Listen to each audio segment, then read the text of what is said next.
دجال قرب قیامت کا ایک ایسا فتنہ ہے جسے دنیا کی ابتدا سے انتہا تک کا سب سے بڑا فتنہ قرار دیا جاتا ہے۔ فتنہ دجال کی ہولناکی اور سنگینی کا اصل مفہوم جاننے کے لیے ویڈیو کو آخر تک ضرور دیکھیں۔ اس فتنے کی سنگینی کا اندازہ آپ اس بات سے بھی لگا سکتے ہیں کہ ہر نبی نے اپنی امت کو اس فتنے سے ڈرایا ہے، لیکن نبی آخر الزماں حضرت محمد صلی اللہ علیہ وآلہ وسلم نے دجال کے خروج سے پہلے کی تمام نشانیاں، اس کا حلیہ اور اس کے خروج کے بعد کے تمام احوال ہمیں احادیث مبارکہ میں تفصیلاً بتا دیے ہیں۔ ہر مسلمان کا ان تمام باتوں کو جاننا بے حد ضروری ہے تاکہ اس فتنے سے محفوظ رہ سکیں۔ یہ پہلے تو خود کو مومن ظاہر کرے گا اور لوگوں کو بھلائی کی طرف بلائے گا۔ جب اس کے ماننے والوں کی تعداد بڑھ جائے گی تو پہلے نبوت کا دعویٰ کرے گا اور اس کے بعد خدائی کا۔ دجال کے فتنے کی ہولناکی کا اندازہ اس بات سے بھی لگایا جا سکتا ہے کہ خود نبی کریم صلی اللہ علیہ وآلہ وسلم اس کے فتنے سے پناہ مانگتے تھے، اور آقا کریم صلی اللہ علیہ وآلہ وسلم جب صحابہ کی محفل میں دجال کا بیان فرماتے تھے تو صحابہ کرام رضی اللہ عنہم پر خوف طاری ہو جاتا تھا اور صحابہ کرام رونے لگتے تھے۔ فتنہ دجال میں وہ کون سی چیز تھی جس نے صحابہ کو ڈرا دیا تھا؟ خوفناک جنگ، موت کا خوف۔ ان چیزوں سے تو صحابہ کرام کبھی ڈرنے والے نہ تھے۔ صحابہ کرام جس چیز سے ڈرے وہ دجال کا فریب اور دھوکہ تھا۔ وہ وقت اتنا خطرناک ہوگا کہ صورتحال سمجھ نہ آئے گی، گمراہ کرنے والے قائدین کی بہتات ہوگی۔ پھر پروپیگنڈا کا عالم یہ ہوگا کہ لمحوں میں سچ کو جھوٹ اور جھوٹ کو سچ بنا کر دنیا کے کونے کونے میں پہنچا دیا جائے گا۔ انسانیت کے دشمنوں کو نجات دہندہ اور نجات دہندے کو دہشت گرد ثابت کیا جائے گا۔ یہی وجہ تھی کہ آپ صلی اللہ علیہ وآلہ وسلم نے فتنہ دجال کو کھول کر بیان فرمایا ہے، اس کا حلیہ، ناک نقشہ اور ظاہر ہونے کا مقام تک بیان فرمایا۔ لیکن کیا کیا جائے امت کی اس غفلت کا کہ عوام تو عوام، خواص نے بھی اس فتنے کا ذکر کرنا چھوڑ دیا ہے۔ حالانکہ نبی کریم صلی اللہ علیہ وآلہ وسلم نے فرمایا، میں تمہیں بار بار اس لیے بیان فرماتا ہوں کہ تم اس کو بھول نہ جاؤ۔ حضرت انس بن مالک رضی اللہ عنہ فرماتے ہیں کہ نبی کریم صلی اللہ علیہ وآلہ وسلم نے فرمایا، کوئی نبی ایسے نہیں بھیجے گئے جنہوں نے اپنی امت کو کانے کذاب سے نہ ڈرایا ہو۔ سنو، بے شک وہ کانا ہوگا اور تمہارا رب یقیناً کانا نہیں ہے، اور اس کی دونوں آنکھوں کے درمیان کافر لکھا ہوگا۔ حضرت عبداللہ بن عمر رضی اللہ عنہ نبی کریم صلی اللہ علیہ وآلہ وسلم سے روایت کرتے ہیں، آپ صلی اللہ علیہ وآلہ وسلم نے فرمایا، دجال دائیں آنکھ سے کانا ہوگا، اس کی آنکھ ایسی ہوگی جیسے پچکا ہوا انگور۔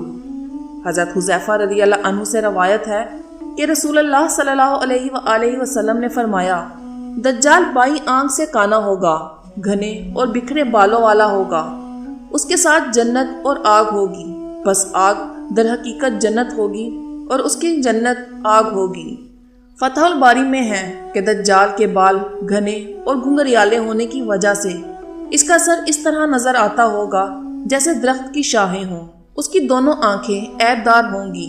دجال کی آنکھوں کے بارے میں کئی روایات آئی ہیں، کہیں اس کو دائیں آنکھ سے کانا کہا گیا ہے اور کہیں اس کو بائیں آنکھ سے کانا کہا گیا ہے۔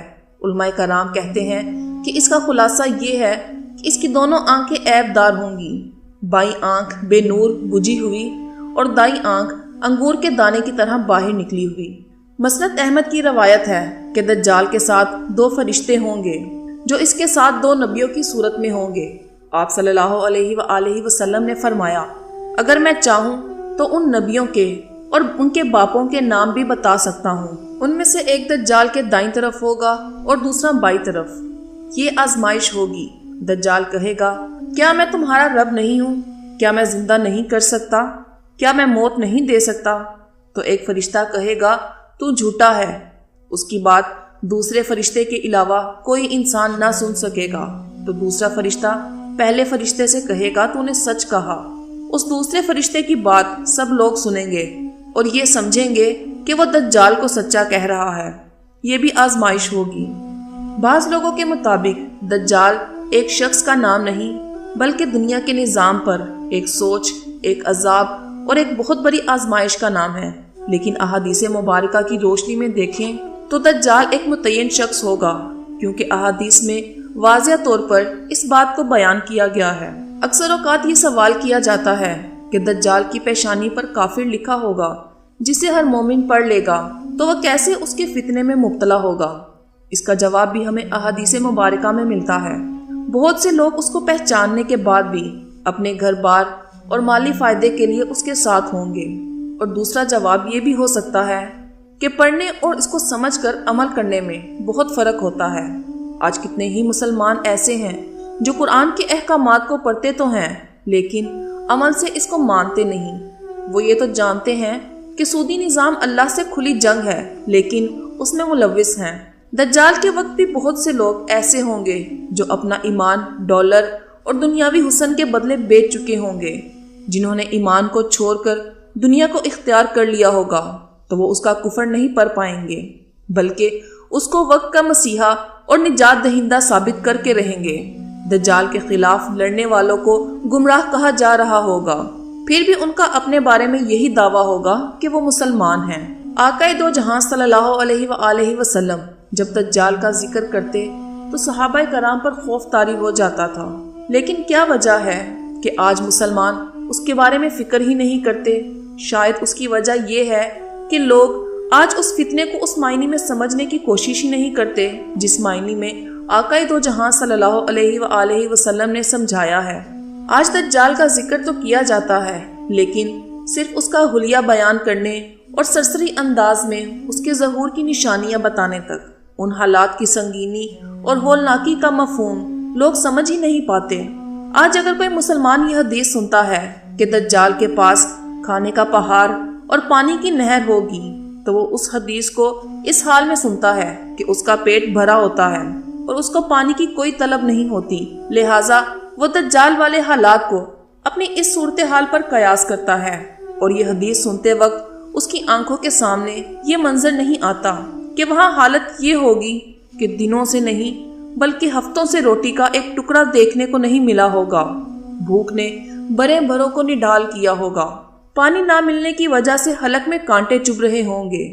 جب گھر کے اندر آپ قدم رکھیں تو نظروں کے سامنے آپ کا وہ لخت جگر ہوگا جس کے ایک اشارے پر آپ اس کی ہر خواہش پوری کر دیا کرتے تھے۔ اب وہی بچہ آپ کے سامنے شدت پیاس سے زبان باہر نکلی ہوئی ہے۔ کئی دن کے فاقے نے گلاب جیسے چہرے سے زندگی کی تمام رونقوں کو چھین لیا ہے۔ یہ منظر دیکھ کر آپ کا دل تڑپ اٹھتا ہے اور آپ لاچاری اور بے بسی کے عالم میں اپنے جگر کے ٹکڑے سے دوسری طرف منہ پھیر لیتے ہیں۔ دوسری طرف حسرتوں کا بت بنی آپ کی ماں، جس نے آپ کو کبھی بھوکے پیٹ نہیں سونے دیا، جو آپ کی پیاس کو آپ کے اشاروں سے سمجھ جاتی تھی، جس نے اپنی تمام خوشیوں اور ارمانوں کو آپ کے نام کر دیا۔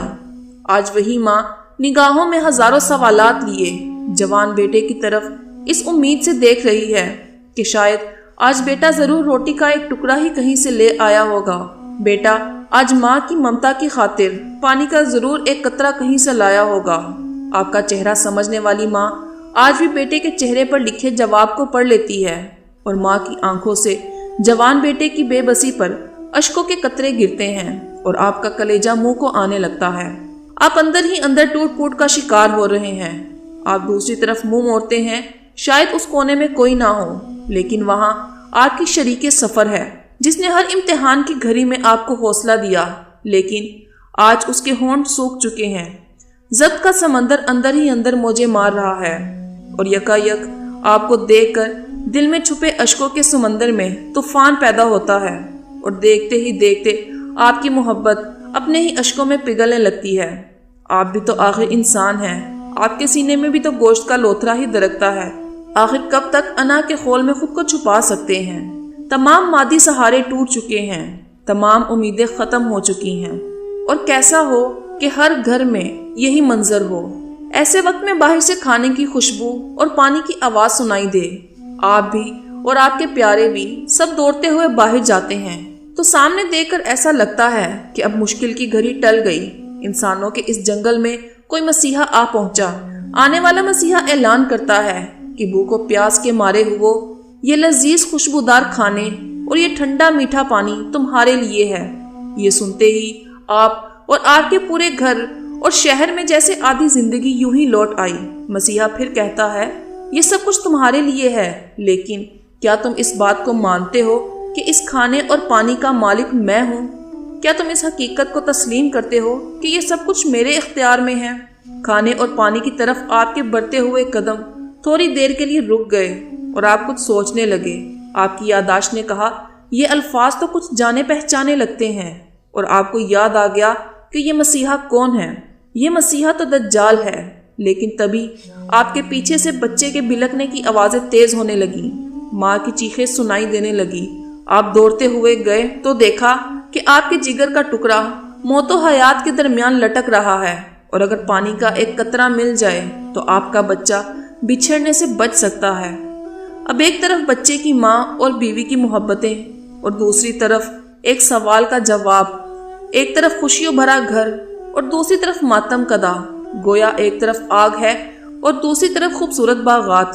ذرا بتائیے کہ معاملہ اتنا ہی آسان ہے جتنا آپ سمجھ رہے ہیں؟ شاید نہیں، بلکہ یہ فتنہ تاریخ انسانی کا سب سے بھیانک فتنہ ہے۔ اسی لیے حضور کریم صلی اللہ علیہ وآلہ وسلم نے فرمایا، جب تم میں سے کوئی نماز پڑھ کر فارغ ہو جائے تو اللہ سے 4 چیزوں کی پناہ مانگے: جہنم کے عذاب سے، قبر کے عذاب سے، موت و حیات کے فتنے سے، اور مسیح دجال کے شر سے۔ دجال اس وقت کہاں ہے؟ اس کا ظہور کب ہوگا؟ دجال کی دنیا میں ظاہر ہونے کے بعد کے حالات اور عیسیٰ علیہ السلام سے جنگ انشاءاللہ آنے والی ویڈیو میں بیان کریں گے۔ تب تک کے لیے اجازت دیں۔